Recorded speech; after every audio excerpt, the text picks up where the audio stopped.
Hai, Assalamualaikum.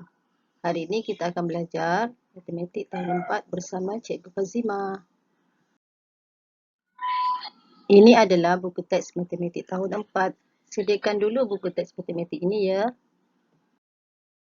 Sebelum Cikgu teruskan, Cikgu ingin memberitahu kamu apa yang kita akan belajar hari ini. Baik, yang pertama, membandingkan nilai dua nombor. Yang kedua, menyusun nombor mengikut tertib menaik dan tertib menurun. Yang ketiga, melengkapkan sebarang rangkaian nombor secara tertib menaik dan menurun. Yang keempat, mencirikan dan mengelaskan nombor genap dan nombor ganjil. Sediakan buku teks ya. Kamu dah ambil ke belum? Okey, kalau dah ambil, rujuk muka surat 6 hingga 9. Baiklah, cikgu teruskan pembelajaran hari ini ya. Ini muka surat 6 di buku teks kamu. Banding dan susun nombor. Soalan yang pertama, yang berikut ialah bilangan penduduk Iban di 4 buah daerah di Sarawak pada tahun 2010. Terdapat 4 tempat yang telah ditulis di sini. Okey, yang pertama Lawas iaitu 1105. Lubuk Antu 24,712, Bintulu 75,141 orang dan Sibu 69,711 orang. Okey, ini soalan yang pertama. Antara Bintulu dengan Sibu, penduduk Iban di manakah yang lebih banyak? Okey, di sini kita boleh lihat membuat perbandingan di dalam rumah nilai tempat. Okey, 10,000, 1,000, ratus, puluh dan sa. Dia nak buat perbandingan di antara Bintulu dengan Sibu. Bintulu seramai 75,141 orang. Manakala Sibu seramai 69,711 orang. Okey, kita tengok pada nilai tempat 10,000. Nilai digit 7 lebih besar daripada 6 dan bernilai 70,000. Jadi kita dah nampak dah pada nilai tempat 10,000, 7 lebih besar dari 6. Oleh itu 75,141 lebih daripada 69,711. Okay, penduduk Iban lebih banyak di Bintulu. Okey, masih lagi soalan yang sama iaitu bilangan penduduk Iban tadi. Okey. Soalan yang kedua, susun keempat-empat bilangan penduduk Iban dalam tertib menaik. Okey, dia masih membuat perbandingan dan membuat rumah nilai tempat. Okey, dia letakkan setiap digit di dalam setiap rumah nilai tempat ini.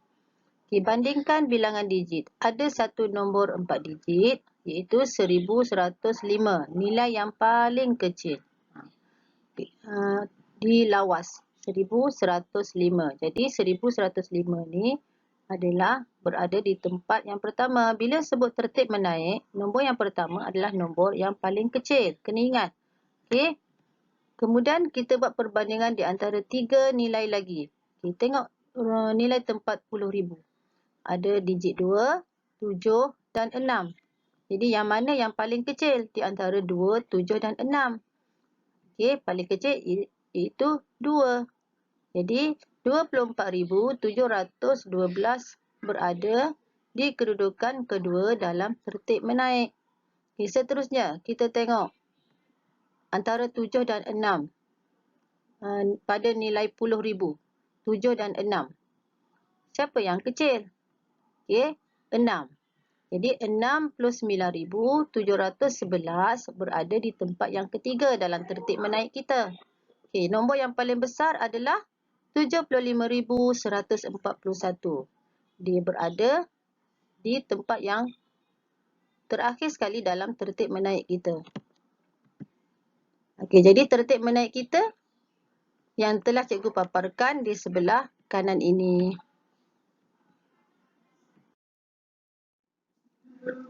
Mari kita tengok contoh soalan yang kedua. Yang ini muka surat 7 ya pada buku teks kamu. Okey. Jadual menunjukkan bilangan kanak-kanak yang meminati permainan tradisional di sebuah daerah. Yang pertama, galah panjang seramai 15,367 orang. Lompat tikus 13,719 orang. Lompat getah 15,202 orang. Dan batu seremban 14,419. Okey, soalan yang pertama, nyatakan permainan yang kurang diminati, lompat tikus atau batu seremban.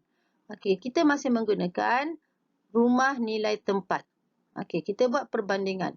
Bandingkan digit ribu kerana digit puluh ribu adalah sama. Okay, cuba kita tengok. Pada puluh ribu nilainya 1. Sama. Jadi kita tidak boleh membuat perbandingan di sini.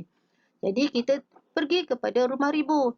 Okey, di rumah ribu 3 dan 4. Apabila soalan meminta permainan yang kurang diminati, jadi kita tengok pada nilai yang lebih kecil. Okey, di antara 3 dan 4, nilai yang kecil adalah 3. Okey, nilai digit 3 bernilai 3,000. Kurang daripada nilai digit 4 yang bernilai 4,000. Jadi, 13,719. Okey, apa ruang kosong pada kotak hijau ini? Apa kita nak tulis? Lebih daripada atau kurang daripada? Ya, betul. Kurang daripada. 13,719 kurang daripada 14,419. Jadi, permainan yang kurang diminati ialah lompat tikus. Itu adalah jawapannya. Bukannya nilai 13,719. Kena faham, soalan ini meminta nyatakan permainan yang kurang diminati. Jadi, awak kena jawab permainan apa. Okey, jadi jawapannya adalah lompat tikus. Seterusnya, soalan yang sama tadi iaitu jadual menunjukkan bilangan kanak-kanak yang meminati permainan tradisional di sebuah daerah. Okey, soalan yang kedua ialah susun nombor dalam tertib menurun. Okey, bila tertib menurun, apakah nombor yang pertama? Bagus. Nombor yang pertama adalah nilai yang paling besar. Okey, dalam paparan ini dia telah membina garis nombor. Okey, ini adalah garis nombor. Awak nampak macam landasan kereta api ni, ini dikenali sebagai garis nombor. Okay, dia telah letak kedudukan setiap nilai permainan pada garis nombor ini. Okey, jadi secara tidak langsung kita dapat tahu yang mana nilai yang paling besar, yang mana nilai yang paling kecil. Okey, tulis nilai paling besar hingga nilai paling kecil berpandukan garis nombor. Jadi di sini kita boleh susun nombor ini dalam tertib menurun. Apa tertib menurun? Nombor apa yang pertama? Ya, betul. Nombor yang terbesar. Jadi nombor yang terbesar adalah 15,367 dan diikuti nombor yang kedua 15,202. Nombor yang ketiga 14,419 dan nombor yang terakhir 13,719. Okey, cikgu dah paparkan jawapannya tertib menurun.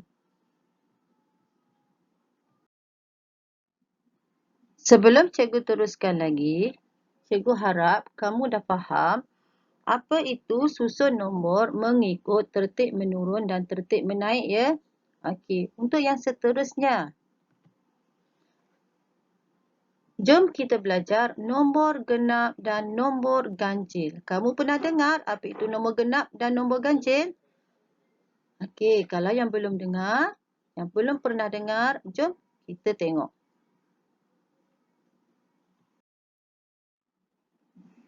Nombor genap dan nombor ganjil. Apa itu nombor genap? Okey, nombor genap.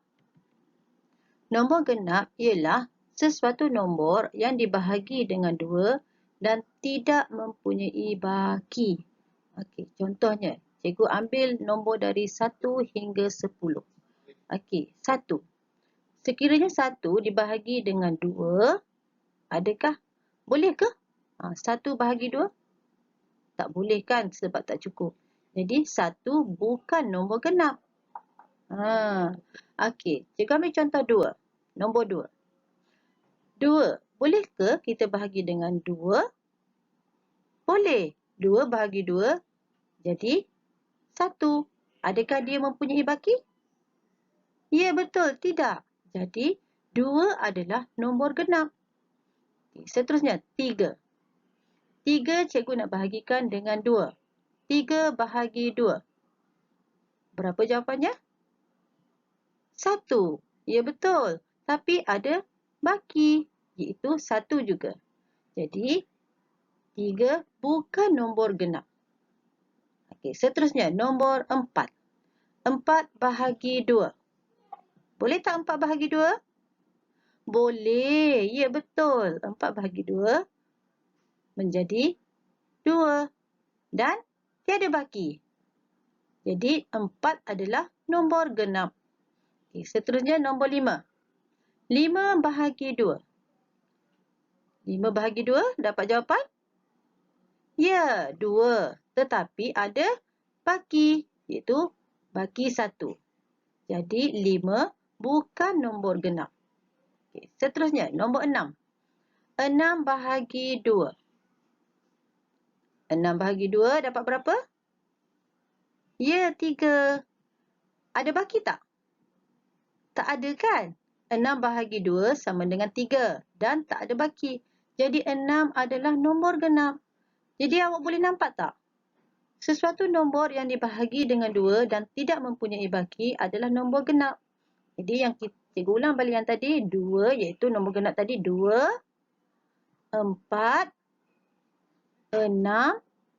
Okey. Cuba kamu jawab. Kalau 8? 8 bahagi 2? Adakah 8 itu nombor genap? Ha, betul. 8 juga adalah nombor genap. Seterusnya 10. 10 pun nombor genap kan? Sebab bila dibahagi dengan 2, tiada baki. Ha, jadi nampak tak? 2, 4, 6, 8, 10. Jadi nombor genap ini adalah sifir berapa? Ya, sifir 2. Okey, kita tengok lagi nombor ganjil. Apa itu nombor ganjil? Sesuatu nombor yang dibahagi dengan 2 dan mempunyai baki. Baki 1. Cikgu tertinggal. Baki 1. Jadi awak nampak tak tadi? Kita dah buat 1 bahagi 2. Jawapannya kosong tetapi baki 1. Jadi 1 adalah nombor ganjil. Okey, kemudian kita buat 3 tadi. 3 bahagi 2, jawapannya 1 dan baki 1. Jadi 3 adalah nombor ganjil. Lagi selain daripada 3, 5. Ada baki kan bila bagi 2? Kemudian, apa lagi nombor yang lain? 7. Betul. 9. Okey. Jadi, antara 1 hingga 10, nombor ganjil adalah 1, 3, 5 dan 7. Okey, itu adalah nombor ganjil. Okey, ada tips. Nombor ganjil berakhir dengan 1, 3, 5, 7 dan 9. Okey, nombor genap pula berakhir dengan 0, 2, 4, 6 dan 8. Okey, cikgu teruskan lagi supaya awak lebih faham lagi. Nyatakan nombor genap di antara 120 hingga 130. Okey, cikgu bagi nombor yang besar, 120 hingga 130. Tadi nombor genap bahagi 2 kan? Nombor ganjil pun bahagi 2. Jadi, kamu nak bahagi ke 120, 130? Sebenarnya tidak perlu. Kamu lihat di nilai tempat sah, kalau nombor genap tadi, apa yang dah kamu belajar tadi? 0, 2, 4, 6 dan 8. Itu nombor genap. Jadi, kita tengok pada nombor yang besar ni, pada nilai tempat sah. Okey, pada nilai tempat sah yang mempunyai 0, 2, 4, 6 dan 8. Okay, kita tengok 121. Adakah 1 berada dalam kumpulan nombor genap? Tidak. Tengok pada nilai tempat sah ya. Okay, jadi 121 bukan nombor genap. Sebab 1 pada nilai tempat sah bukan dalam kumpulan nombor genap. Okey, kita tengok 122. Okey, 2 di nilai tempat sah. Adakah dia berada di dalam kumpulan nombor genap tadi? Ya, betul. 2 nilai tempat sah ni berada dalam kumpulan nombor genap. Oleh itu, 122 adalah nombor genap. Cikgu mudahkan pengiraan kamu. Okey, kita tak perlu nak bahagi semua. Tak perlu.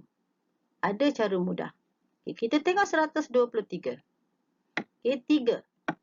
3 berada dalam kumpulan mana tadi ya? Nombor genap atau nombor ganjil? Nombor genap tadi sifar 2 kan? Ingat sifar 2. Nombor genap tadi sifar 2. Sifar, 2, 4, 6 dan 8.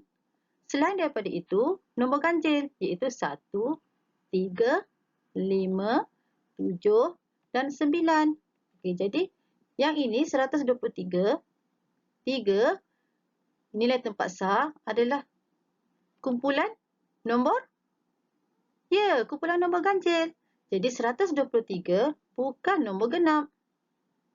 Okey, mana lagi nombor genap yang lain? Ya, betul. 124. Kenapa? Kerana nilai tempat sah dia adalah 4. Iaitu kumpulan nombor genap. Jadi 124 adalah nombor genap. Okey, mana lagi? Adakah 125? Bukan nombor genap. 126? Ya, nombor genap. 126 adalah nombor genap kerana 6 berada di dalam kumpulan nombor genap. Okay, yang mana lagi? 128. Bagus. Okay, jadi ada lagi tak nombor genap yang lain?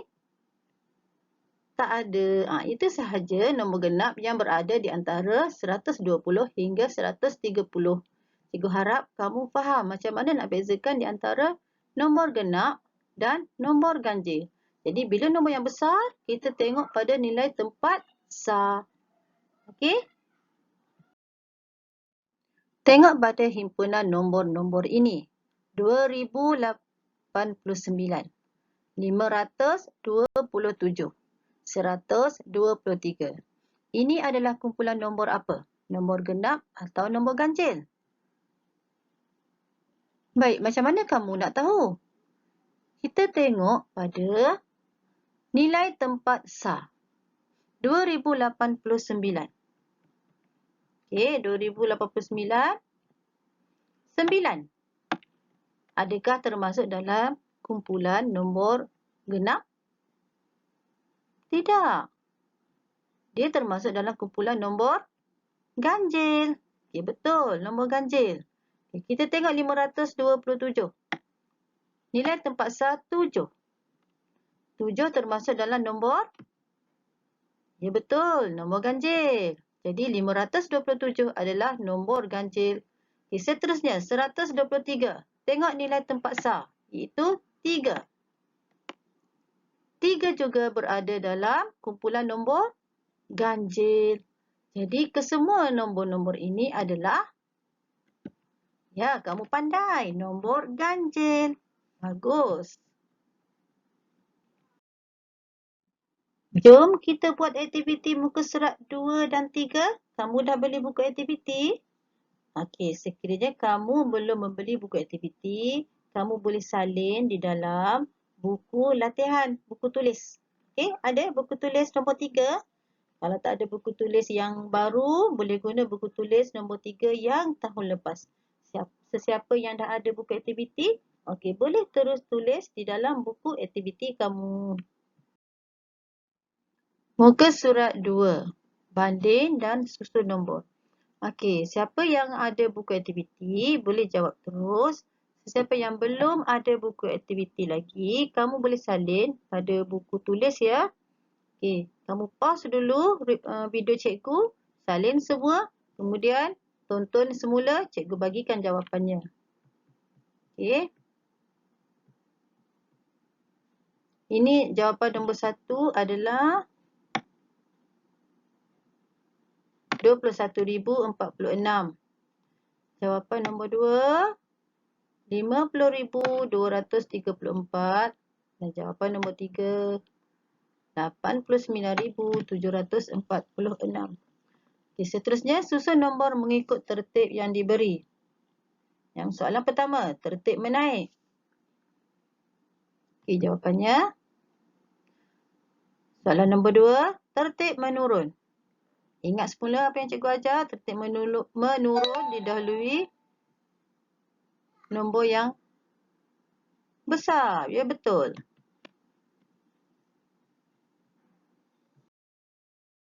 Muka surat 3. Nombor genap dan nombor ganjil. Ingat semula. Apa nombor genap, apa nombor ganjil. Cikgu ulang semula ya. Nombor genap 0, 2, 4, 6 dan 8. Nombor ganjil 1, 3, 5, 7 dan 9. Okey, tandakan dulu. Kamu boleh pause dulu, salin. Kemudian buat jawapan. Play semula video cikgu. Cikgu bagi tahu jawapannya.